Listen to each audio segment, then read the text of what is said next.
Hello friends, আমি অনেক দিন হয়ে গেছে ভিডিও করি না, কারণ ব্যস্ততার জন্য সময় পেয়ে উঠছিলাম না এডিটিং করা। তো আজকে গ্যালারিতে দেখলাম অনেকগুলো ভিডিও পেন্ডিং রয়েছে, যেগুলো কোনো এক সময় ভেবেছিলাম তোমাদের সাথে শেয়ার করব, কিন্তু করে ওঠা হয়নি। তো আমি যেখানে জব করতাম সেখান থেকে একটা মেন্টাল হেলথের ট্রেনিং দিয়েছিল, যেটা কিনা রেসিডেন্সিয়াল ট্রেনিং। সেটা 2 দিনের ছিল। আমরা টাকিতে সেই রেসিডেন্সিয়াল ট্রেনিংটা করেছিলাম 2 দিন ফ্রেন্ডসদের সাথে, কালিগদের সাথে দারুণ এনজয় করে কাটিয়েছি। এত সুন্দর ছিল চারপাশটা। আমার বাড়ি বসিরহাটে, আর আমি সব সময় ভাবতাম যে টাকিতে তো বিকেলে ঘুরতে গেছি ফ্রেন্ডসদের সাথে, সন্ধ্যাবেলা টাকিতে ঘুরতে গেছি, এরকম বহুদিন হয়েছে। কিন্তু আমার খুব ইচ্ছে ছিল, আমি আমার হাজব্যান্ডকে সবসময় বলতাম কোনো একদিন যদি টাকিতে এসে থাকা যায় তো বেশ ভালো লাগবে। এতটাই কাছে আমাদের বসিরহাট থেকে টাকি, তো আমরা কখনোই ভাবি না যে আমাদের বাড়ির পাশে কোনো একটা জায়গায় শুধু ঘুরতে আসবো না, সেখানে কটা দিন থেকে যাব।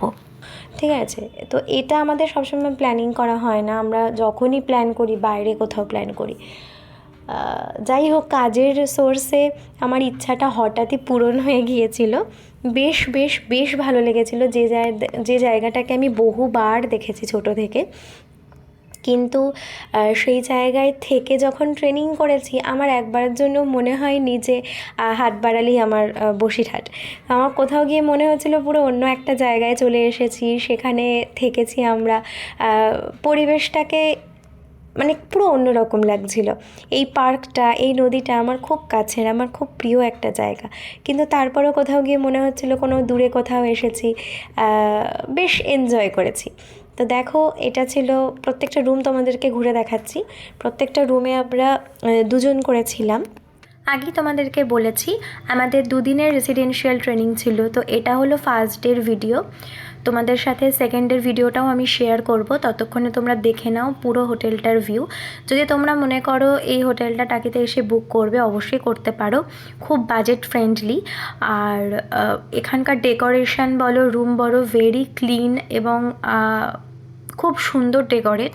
এটা তোমাদেরকে আমি অলরেডি দেখিয়ে দিলাম। তো তোমরা এটা অবশ্যই বুক করতে পারো, তোমাদের ভালো লাগবে। একদম নদীর ধারে, একদম নদীর ধারে। সকালের সূর্যোদয় থেকে আর সূর্যাস্ত সমস্তটাই তোমরা কিন্তু উপভোগ করতে পারবে।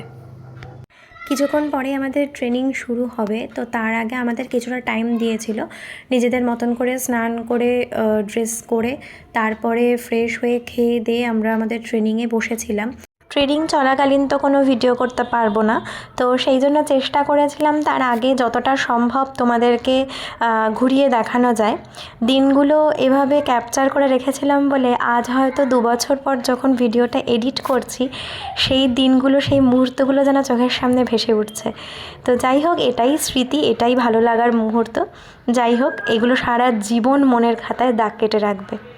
এরপর আমাদের ট্রেনিং শুরু হয়ে গেছিলো। তো ট্রেনিংয়ের পর আমাদের লাঞ্চ ব্রেক। তো লাঞ্চ ব্রেকে চলে এসেছি আমরা। তার আগে ছোট্ট করে বলে দিই, সকালে একটা ব্রেকফাস্ট ছিল আমাদের, সেটা লুচি আর সাদা আলুর তরকারি, পুরো বাঙালিয়ানা, দুর্দান্ত খেতে ছিল।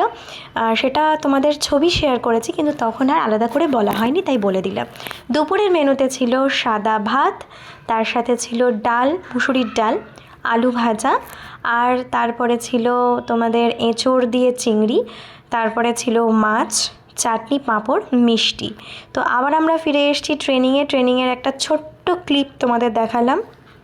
এরপরে আমাদের বিকেলবেলা আমাদের একটু রিফ্রেশমেন্টের টাইম দিয়েছিল, তো আমরা বেরিয়ে পড়েছি ঘুরতে। এই জায়গাটা এখন যখন এডিট করছি তখন মনে হচ্ছে কাশ এই ট্রেনিংটা আবার ফিরে পেতাম।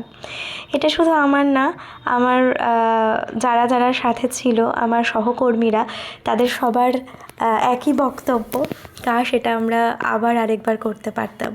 পরন্ত বিকেলের সমস্ত দিনের ক্লান্তি কাটিয়ে আমরা বেরিয়ে পড়েছিলাম নদীর ভ্রমণে। তো নদীতে ভ্রমণ করে আসার পরে আমরা হই হই করে ফুচকা খেয়েছিলাম, তারপরে আবার একটা ট্রেনিং। সেই ট্রেনিংটা কমপ্লিটের পর রাত্রে ডিনারে আমরা নিয়েছিলাম রুটি, বেগুন ভাজা আর তড়কা। তো তোমাদের কেমন লাগলো? ফিরছি পরের দিন সকালের ভিডিও নিয়ে। টাটা।